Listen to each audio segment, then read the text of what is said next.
नमस्कार दोस्तों, स्वागत करती हूँ आपका। एक गांव के पास एक खेत में सारस पक्षी का एक जोड़ा रहता था। वहीं उनके अंडे भी रखे हुए थे। अंडे बड़े हुए और समय पर उनमें से बच्चे निकले, किंतु बच्चों के बड़े होकर उड़ने योग्य होने से पहले ही खेत की फसल पककर तैयार हो गई। सारस बड़ी चिंता में पड़े।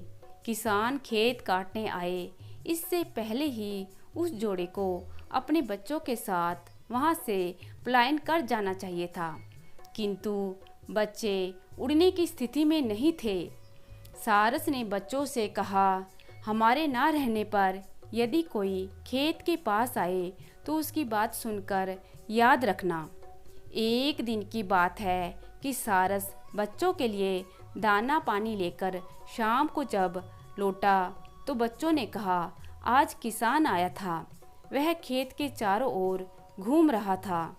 फिर उसने अपने साथी से कहा, खेत अब कटने योग्य हो गया है। आज गांव के लोगों से कहूँगा कि वे चलकर मेरा खेत काट दें। उसके बाद वे चले गए। सारस ने बच्चों से कहा, तुम लोग डरो मत, फसल कटने में अभी देर है। उसके कुछ दिनों बाद शाम को सारस दाना पानी लेकर लौट कर आया तो देखा कि बच्चे घबराए हुए हैं।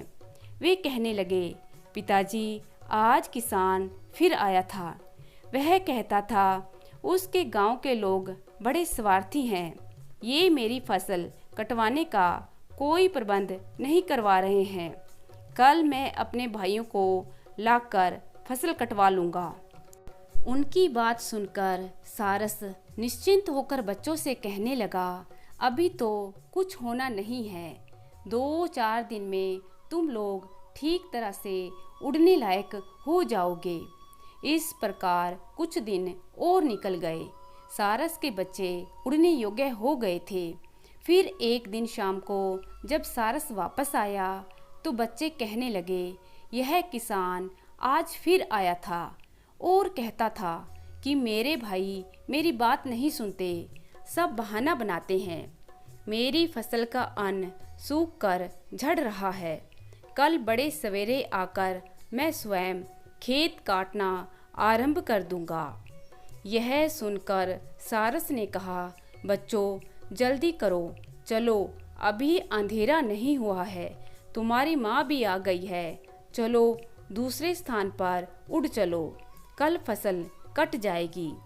बच्चे बोले, क्यों पिताजी, अब तक तो आप किसान की बात को मानते ना थे, फिर आज कैसे मान ली? सारस ने कहा, किसान जब तक दूसरों के भरोसे था, फसल के कटने की आशा नहीं थी। जो दूसरों के भरोसे काम छोड़ता है उसका काम नहीं होता, किंतु जो स्वयं काम करने को तैयार होता है उसका काम कभी नहीं रुकता। किसान जब स्वयं कल फसल काटने वाला है तब तो फसल कटेगी ही। सारस का जोड़ा अपने बच्चों के साथ दूसरे स्थान पर चला गया। तो दोस्तों, यह कहानी हमें यह बताती है कि दूसरों के भरोसे बैठने वालों के काम कभी नहीं होते। काम उनके होते हैं जो स्वयं पहल करते हैं। आशा करती हूँ कि आज की कहानी आप पसंद करेंगे। धन्यवाद।